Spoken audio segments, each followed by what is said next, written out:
Syederalun, baru-baru ini masa kecil Egyanus Kogoya, salah satu pemimpin kelompok kriminal bersenjata atau KKB yang dicap sebagai sosok sadis dibongkar.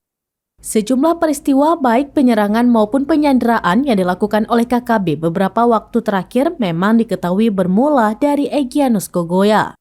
Seperti penyanderaan terhadap pilot Susi Air, Kapten Philip Smart Martens belum lama ini juga ditudingkan pada KKB Egyanus Kogoya di Bandara Parunduga, Papua Pegunungan.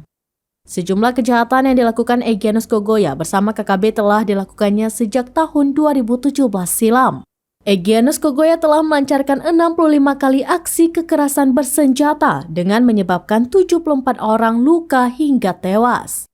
Dijelaskan aksi kekerasan bersenjata yang dilakukan sejak tahun 2017 itu terdiri dari 31 aksi penembakan, 16 aksi kontak tembak, 8 aksi penyerangan, 3 aksi pembantaian, dan 2 aksi pembakaran.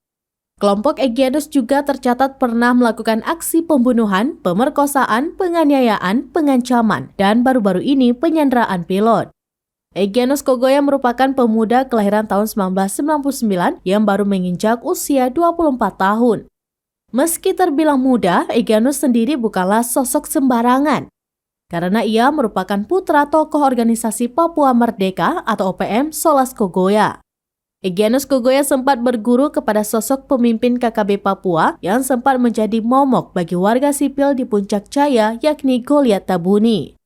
Hingga akhirnya Egyanus Kogoya memilih untuk membuat kelompok sendiri dan membuat onar di wilayah Papua Pegunungan. Dikutip dari tulisan Marinus Young yang telah dipublikasikannya di Facebook pada 8 Maret 2022, alasan Egyanus Kogoya, pemimpin KKB Nduga, begitu brutal dan sadis karena Egyanus Kogoya suatu sekolah di kota Wamena Jaya Wijaya tidak disentuh dengan pendidikan yang baik dan berkualitas, serta didukung oleh guru-guru yang berkompeten dan mengajar serta mendidik dengan hati yang penuh ketulusan.